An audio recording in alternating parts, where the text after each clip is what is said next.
আমরা শুধু দেখছি সংস্কার সংস্কার বলে কিছু এনজিও কর্মকর্তা কর্মচারী যাদের একাডেমিক নলেজ হয়তোবা অনেক থাকতে পারে, কিন্তু রাজনৈতিক, সামাজিক, অর্থনৈতিক যে নীতি, সেই নীতি মাঠ পর্যায়ে কিভাবে ইমপ্লিমেন্ট করা লাগে সেই ধারণা তাদের নেই। প্র্যাকটিক্যালি 5 আগস্ট পরবর্তী সময়ে বাংলাদেশে একটি অন্তর্বর্তীকালীন সরকার, বর্তমান যে সরকারটি বাংলাদেশের সর্বজন স্বীকৃত একটি সরকার ছিল, ফ্যাসিস্ট হাসিনা ওয়াজেদের দোসররা বাদে, যে সরকারটির উপর এদেশের আপামর ছাত্র জনতা, যে ছাত্র জনতা জুলাই আগস্টের গণ অভ্যুত্থানে সম্মুখ সারিতে নেতৃত্ব দিয়ে দেশে ফ্যাসিবাদ মুক্ত করেছিল, সেই ছাত্র জনতা ডক্টর মোহাম্মদ ইউনূসের নেতৃত্বে যে অন্তর্বর্তীকালীন সরকার, সেই সরকারের উপর আস্থা রেখেছিল,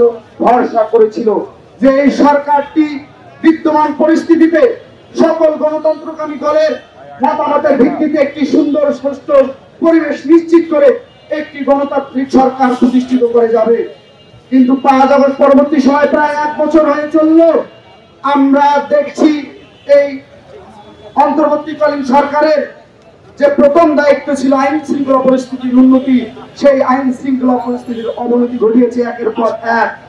আমরা দেখলাম এই প্রায় 1 বছরে 1245 জন সারা বাংলাদেশে হত্যাকাণ্ডের শিকার হয়েছে, কিন্তু আমরা দৃশ্যমান কোনো পদক্ষেপ দেখিনি এই অন্তর্বর্তীকালীন সরকারের পক্ষ থেকে। আমরা শুধু দেখছি সংস্কার সংস্কার বলে কিছু এনজিও কর্মকর্তা কর্মচারী যাদের একাডেমিক নলেজ হয়তোবা অনেক থাকতে পারে, কিন্তু রাজনৈতিক, সামাজিক, অর্থনৈতিক যে নীতি, সেই নীতি মাঠ পর্যায়ে কিভাবে ইমপ্লিমেন্ট করা লাগে সেই ধারণা তাদের নেই। প্র্যাকটিক্যালি এই কিছু এনজিও কর্মী সংস্কার সংস্কার বলে বাংলাদেশের গণতন্ত্রপন্থী দলগুলোর মধ্যে বিভ্রান্তকর পরিস্থিতি তৈরি করেছে। অথচ ছাত্র জনতার যে আন্দোলন সংগঠিত হয়েছিল 2024-এর জুলাই আগস্ট মাসে, সেই আগস্ট জুলাইয়ের গণঅভ্যুত্থানের বীজ বপিত হয়েছিল ছাত্রদের সেই বৈষম্যহীন সমাজ গড়ার প্রত্যয়ে। ছাত্র সমাজ প্রত্যাশা করেছিল বাংলাদেশের ক্যাম্পাসগুলো, বাংলাদেশের প্রাইমারি, হায়ার সেকেন্ডারি এবং উচ্চ শিক্ষা প্রতিষ্ঠানগুলো আসলে শিক্ষার্থী বান্ধব পরিবেশ নিশ্চিত হবে এবং শিক্ষার্থীরা উচ্চ শিক্ষা শেষ করে তার ক্যারিয়ার গঠনের দিকে মনোযোগ হবে। অথচ আমরা দেখলাম আমাদের সংস্কার করার কথা ছিল, আগে আমরা যেখানে বৈষম্যের শিকার হচ্ছিলাম, আমরা চাকরি বাকরিতে বৈষম্য শিকার হচ্ছিলাম, ফ্যাসিস্ট হাসিনা ওয়াজেদ বিগত দিনগুলোতে মুক্তিযুদ্ধের নাম বলে তার তথাকথিত কোটা ব্যবস্থা চালু করে এদেশের মানুষের, এদেশের প্রকৃত সাধারণ শিক্ষার্থীদের চাকরির ক্ষেত্রে বাধা বিঘ্ন সৃষ্টি করেছিল। আমরা মনে করেছিলাম 5 আগস্ট পরবর্তী এই সরকার আগে আমাদের শিক্ষা প্রতিষ্ঠানগুলোর প্রকৃত সংস্কার করবে।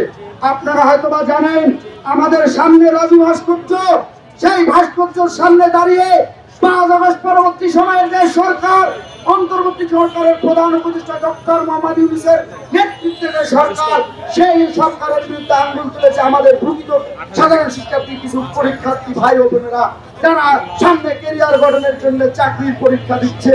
কিন্তু বিগত 10-11 মাসে কয়টি চাকরির সার্কুলার হয়েছে। পিএসসি সংস্কারের নাম করে আমাদের কিছু ভাইয়েরা এখানে অনশন করছে। আমাদের এই যে সংস্কার কমিশন, তারা কি একটিবারও শিক্ষার্থীদের যে ম্যান্ডেট, সেই ম্যান্ডেটকে ধারণ করছে না? তারা ম্যান্ডেটকে ধারণ করেনি।